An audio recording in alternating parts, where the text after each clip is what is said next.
जिलार गौरव आणिले देशबंधु सरकारी उच्च प्राथमिक विद्यालय असुरालीर छात्र सौम्य रंजन राज्यस्तरीय शिशु महोत्सव सुरभि प्रतियोगितारे करिथिले बेस्ट परफॉर्मेंस। चित्रांकन रे तृतीय स्थान अधिकार करी साउंटिछंती प्रशंसा एवं शुभेच्छा। सूचना अनुसार भद्रक जिला धामनगर ब्लॉक असुरालीर देशबंधु सरकारी उच्च प्राथमिक विद्यालय षष्ठ श्रेणीर छात्र सौम्यरंजन सामल गत नवेम्बर 7 तारिख में भद्रक जिलास्तरीय शिशु महोत्सव सुरभि 2025 प्रतियोगिता प्रथम होई राज्यस्तरीय प्रतियोगिता भाग नेबा पई मनोनयन होइथिले। गत 13 तारिख में भुवनेश्वर राज्यस्तरीय प्रतियोगिता चित्रांकन रे तांकर बेस्ट परफॉर्मेंस पई तृतीय स्थान अधिकार करथिले। दृढ़ इच्छाशक्ति अधवसाय आउ आत्मविश्वास बल असंभव को संभव करी देखाई पारिछंती सौम्यरंजन। आसंतु सुनिबा सौम्यरंजन प्रस्तुति किपरि थिला। चित्रांकन थिबा सब थीम गुड़िक यथा बंदर विमान घाटी डाक्तरखाना कलकारखाना सड़क गमनागमन संस्कृति इत्यादि इत्यादि आंकिबा पाई मते बारंबार अभ्यास कराइथिले। मु तांको निर्देश अनुसार अभ्यास करी क्लस्टर सुरभि प्रथम स्थान अधिकार करी ब्लॉक स्तर को उत्तीर्ण होइथिली। क्लस्टर लेवल मु प्रथम स्थान अधिकार करी मु ब्लॉक लेवल जाइथिली। ब्लॉक लेवल मु प्रथम स्थान अधिकार करी मु जिला स्तर जाइथिली। जिला स्तर मु राज्य स्तरीय जाई मु तृतीय स्थान अधिकार करिथिली। समस्त सफलता पछरे गुरुंक हाथ थाए। गुरु हेउछंती पथ प्रदर्शक जहांकर गाइड रे सौम्यरंजन आज राज्य स्तरीय पुरस्कार पाई परिछंती। से हेउछंती विद्यालयर चित्रकला शिक्षक विपिन कुमार बसंतिया। आसंतु सौम्यरंजन को किपरि गाइड करिथिले तांको मुहरु सुनिबा। ब्लॉक रे से फास्ट हेले ब्लॉक रे फास्ट है कि जिले में से फास्ट हेले से आमर परिश्रम मात्राटा बढ़ी जाइथिला। आउरी से पिला परिश्रम करथिबा संगे संगे मु कला शिक्षक हिसाब से परिश्रम करथिली। मोर जे प्रधान शिक्षक रहिले से प्रत्येक दिन से छवि की देखुले।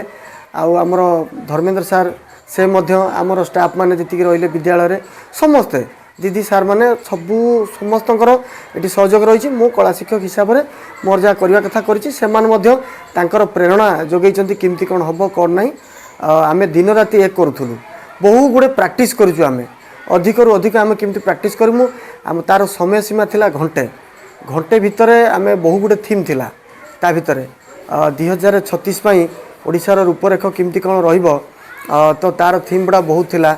ताकू आमे किमती गोटे घंटा भीतर करहब पेंसिल तापरे स्केच पेन तापरे कलर सबू को किमती आमे घंटा भीतर सारिमु।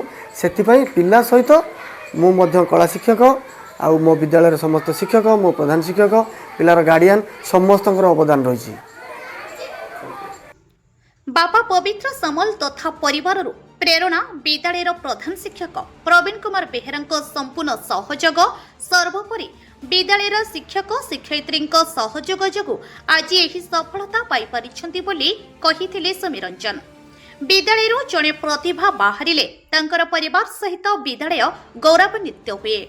एही परिप्रेक्षी विद्यालय किपरि सहयोग मिलिथिला आसंतु सुनिबा विद्यालयर प्रधान शिक्षक प्रवीण कुमार बेहेरा कौन कहिछंती। सर सौम्यरंजन सामल आपण स्कूल पई गौरव आनी कौन कहबे। देखंतु एटा आम स्कूल पई नुहे आम राज्य पई ये गोटे गौरव। सौम्यरंजन सामल षष्ठ श्रेणी छात्र ए वर्ष आम विद्यालय से नाम लिखिछि।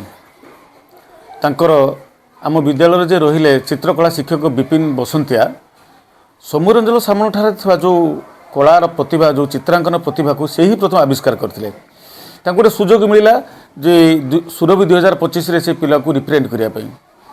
एथर थीम थिला समृद्ध ओडिशा। समृद्ध ओडिशा थीम को आमर चित्रकला सार विपिन बसंतिया खूब सुंदर भाव से परिवेशन करते। से पिलाटी सार ठार से प्रकार शिखी जहा आम क्लस्टर देशबंधु क्लस्टर 17टा स्कूल पिला से कम्पीट करी ब्लॉक स्तर को उत्तीर्ण होता। प्रथम स्थान अधिकार करता ब्लॉक स्तर से 17टा क्लस्टर पिला आसते सेठारु से कम्पिट कर जिला स्तर जाता जिला स्तर प्रथम स्थान अधिकार कर राज्य स्तर पहुँची से समय आमर डी ऑफिस एवं डीपीसी ऑफिस रे आमर सार विपिन बसंतिया को गाइड टीचर हिसाब से सहित छाड़ी आमर गाइड टीचर तथा मोर चित्रकला शिक्षक विपिन बसंतिया प्रति मुहूर्त में तार पाखे पाखे रही केवल थीम को बेस करके शेष पर्यंत पाखे रही शिखई एवं बड़ खुशीर विषय है कि राज्य स्तर में सारा राज्य में 30टा जिलूर आसीथिबा उन्नत मानर प्रतियोगी जो मैंने बेस्ट प्रतियोगी विभिन्न जिलूर आसते पछरे पकई मो विद्यालय सौम्यरंजन सामल 6ठ श्रेणी छात्र तृतीय स्थान अधिकार कर राज्य जिलापाई और मो विद्यालय गौरवाणी देते ତାଙ୍କର ଏହି ସଫଳତାରେ ସମଗ୍ର ଧାମନଗର ଅଞ୍ଚଳରେ ଆନନ୍ଦର ଲହରୀ ଖେଳି ଯାଇଛି। ବିଭିନ୍ନ ଅନୁଷ୍ଠାନ ଏବଂ ଶୁଭେଚ୍ଛାଙ୍କଠାରୁ ଶୁଭେଚ୍ଛାର ସୁଅ ଛୁଟିଛି। ଉତ୍କଳ ମେଲ୍ ଲାଇଭ୍ ପରିବାର ତରଫରୁ ତାଙ୍କର ଉତ୍ତରୋତ୍ତର କାମନା କରାଯାଉଛି। ଭଦ୍ରକରୁ ଅମୂଲ୍ୟ କୁମାର ମାଝୀଙ୍କ ରିପୋର୍ଟ, ଉତ୍କଳ ମେଲ୍ ଲାଇଭ୍।